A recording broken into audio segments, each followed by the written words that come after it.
Olá! Nessa semana, o Brasil completou 1 ano de vacinação contra a Covid-19. Atualmente, mais de 75% da população brasileira está imunizada com a primeira dose e cerca de 68% está totalmente imunizada, de acordo com dados do Consórcio de Veículos de Imprensa. Como nós mostramos ontem aqui na TV UFOP, as cidades da região dos Inconfidentes também completaram 1 ano desde que foi aplicada a primeira dose contra a Covid e avançaram muito na imunização nesse período. Quase 370 mil vacinas já foram aplicadas em Ouro Preto, Mariana e Itabirito. Agora os municípios vão dar início à vacinação infantil para crianças entre 5 e 11 anos. E mesmo após 1 ano com queda drástica no número de internações graves e mortes, consequência do avanço da vacinação contra a Covid, muita gente ainda resiste à imunização. Isso é causado em grande parte pelos boatos e mitos que circulam sobre o tema, principalmente nas redes sociais, e também por influência de movimentos anti-vacina e negacionistas. Eu conversei agora há pouco com o vacinologista Bruno Roatti para te ajudar a descobrir quais são esses boatos, as mentiras sobre a vacinação contra a Covid. Veja! Muito obrigada, professor, por aceitar novamente o convite da TV UFOP. Obrigado, Kelly. É um prazer sempre estar aqui com vocês. Bruno, 1 ano se passou desde que a primeira pessoa foi vacinada no país contra a Covid-19. E hoje a gente já tem mais de 162 milhões de brasileiros imunizados com a primeira dose. Mas, infelizmente, as mentiras e os mitos sobre a vacina ainda persistem. Eu gostaria que o senhor contasse para a gente quais são as fake news mais comuns que circulam a respeito desse assunto. O senhor poderia citar alguns exemplos? Claro, Kelly. Infelizmente, né, a gente ainda tem muito problema em relação a fake news. Algumas das fake news, né, coisas assim extremamente absurdas, é que o uso das vacinas contra a Covid-19 podem modificar o DNA das pessoas, né, dos seres humanos. Isso é um absurdo, porque essas vacinas não são baseadas em promover alterações do DNA, né? Normalmente essas vacinas são baseadas em tecnologias novas de RNA, no qual esse material genético, né, que vai produzir uma proteína do coronavírus, ele é absorvido, né, ele entra dentro das nossas células, e no citoplasma das nossas células, né, fora do núcleo, essas proteínas do coronavírus vão ser produzidas e vão ser exportadas para fora das células, sendo, então, apresentadas para o nosso sistema imunológico. Então, não tem, né, risco nenhum desse material ser incorporado ao nosso DNA, né? Além disso, tem muitos boatos, muita fake news a respeito de, é melhor pegar a Covid do que tomar a vacina, ou seja, é melhor me infectar do que tomar a vacina. Nossa, gente, isso é um absurdo total, porque nós temos, né, dados científicos mostrando que os riscos de desenvolvimento de casos graves e severos de Covid estão diretamente associados àquelas pessoas que não se vacinam, ou seja, que se infectam, não estão vacinados e vão desenvolver uma doença grave. Então, isso é um absurdo, né?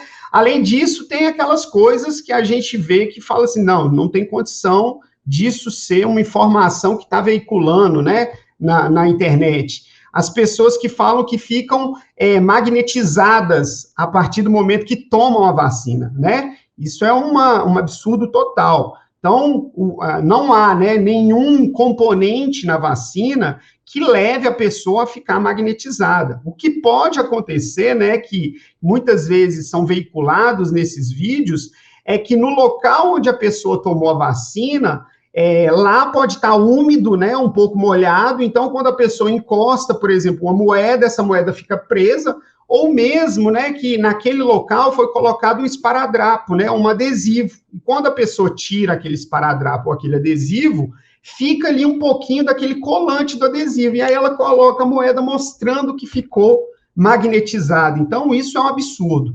E um dos mais, né, que tem tomado as mídias aí recentemente, é dizer que os indivíduos que são imunizados contra a Covid estão contraindo, né, o HIV ou estão mais suscetíveis à infecção pelo HIV.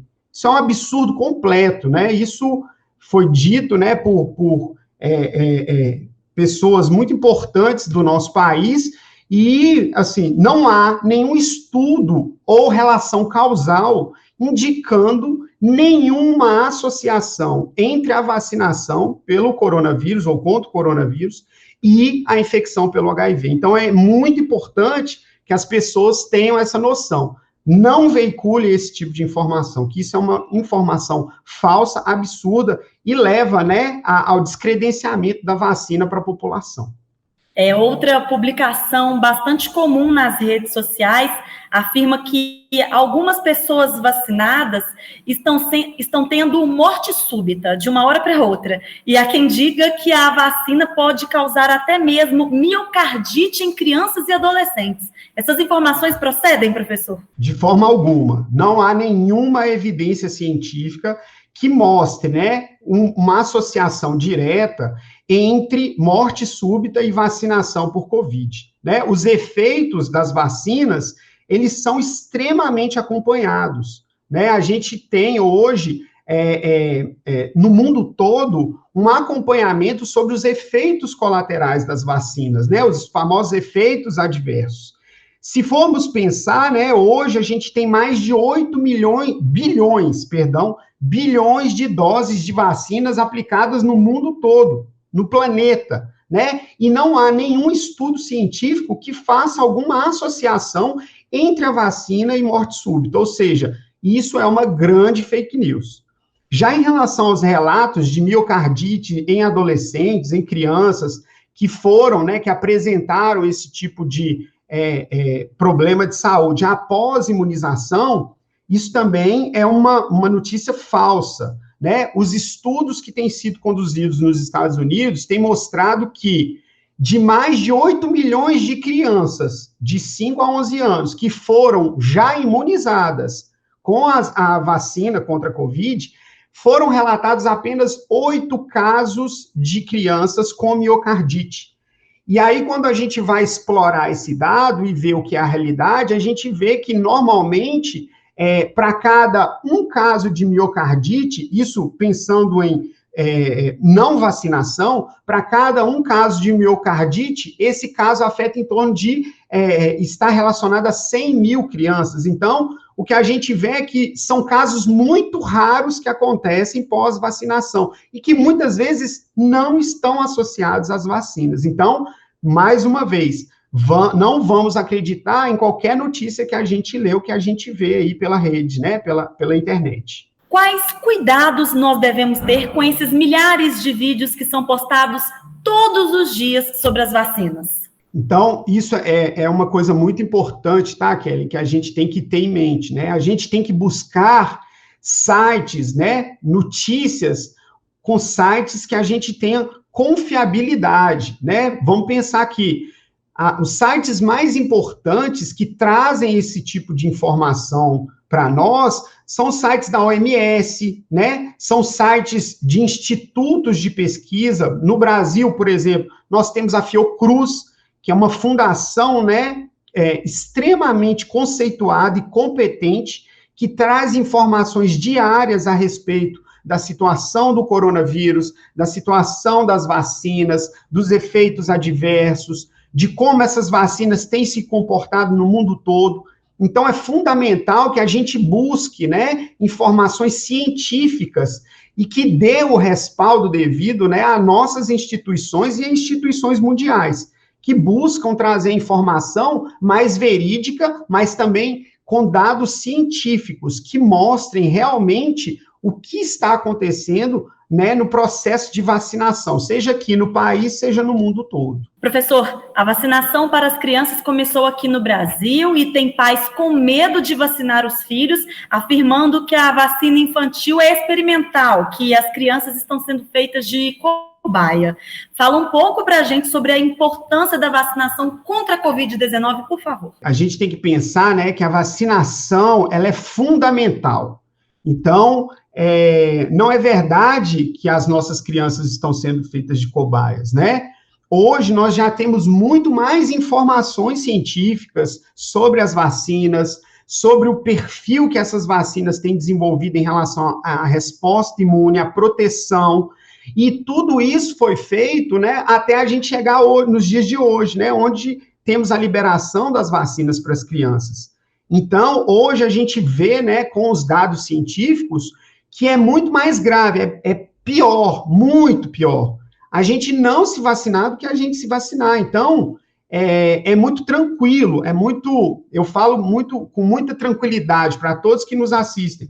Vamos vacinar nossas crianças, né? É um ato a favor da vida, é buscar através da vacinação aquela tranquilidade que a gente tinha antes da pandemia. Deixar nossos filhos irem para a escola, brincar, né? Ter uma convivência com outras crianças, né? A gente reduzir os riscos de uma infecção grave para os nossos filhos. Isso tudo a gente vai conseguir, com certeza, com a vacinação. Agora vamos falar sobre a dose de reforço. Também tem circulado nos noticiários a possibilidade de uma quarta dose de reforço. Essa quantidade de doses de reforço é comum? Eu já vi gente perguntando se essa quantidade de doses de reforço pode trazer algum risco à saúde. Professor, explica pra gente. Kellen, essa é uma excelente pergunta, tá? Todas as vacinas, elas têm passado por avaliações muito rigorosas, quando a gente pensa nessa capacidade de proteção frente à infecção pelo coronavírus, né? E como a gente ainda está numa situação de pandemia, ou seja, onde a gente tem muitos países com baixas taxas de vacinação e que a gente não tem um controle da transmissão, é muito comum que a gente tenha, né, o surgimento dessas novas variantes. E essas novas variantes do vírus vão desafiar, né, o que a gente fala, a capacidade de proteção das vacinas. Então, esse é um dos motivos que leva, muitas vezes, a que as pessoas, né, ou mesmo que os protocolos vacinais mudem e que seja necessário o uso, por exemplo, de uma quarta dose. Isso é super comum. E o que a gente vai ver, que ela é muito provavelmente, né, se a gente não acelerar o processo de vacinação, seja aqui no Brasil ou no mundo todo, nós podemos conviver com o vírus por mais tempo nesse estado de pandemia, e o que vai acontecer é que nós vamos necessitar talvez aí de uma quinta, de uma sexta dose. E as crianças também vão receber a dose de reforço? É muito provável que a vacinação das crianças, né, pensando nas maiores de 12 anos, sim, essas vão ser necessária a dose de reforço. E agora, com a abertura da vacinação para as crianças de 5 a 11 anos, o que está previsto, né, segundo a Anvisa e o próprio Ministério da Saúde, é o uso de 2 doses, né? Para essas crianças, nós vamos ter a dose inicial, que seria utilizando a vacina da Pfizer, e com um tempo mínimo de 21 dias, ou seja, a partir de 21 dias da primeira dose, essas crianças já estariam aptas a tomar a segunda dose. A partir daí, a gente vai ver como essas crianças vão se comportar em relação à infecção, e aí sim definir como isso vai acontecer, se vai ser ou não necessário uma dose de reforço para as crianças. Muito obrigada, Bruno. Mais uma vez, eu agradeço a participação do senhor e por todas essas informações tão valiosas. Eu que te agradeço, Kelly, e estou sempre à disposição. Um abraço forte. E continue acompanhando a cobertura da TV UFOP em nossos canais na TV ou pela internet. É sempre bom ter a sua companhia.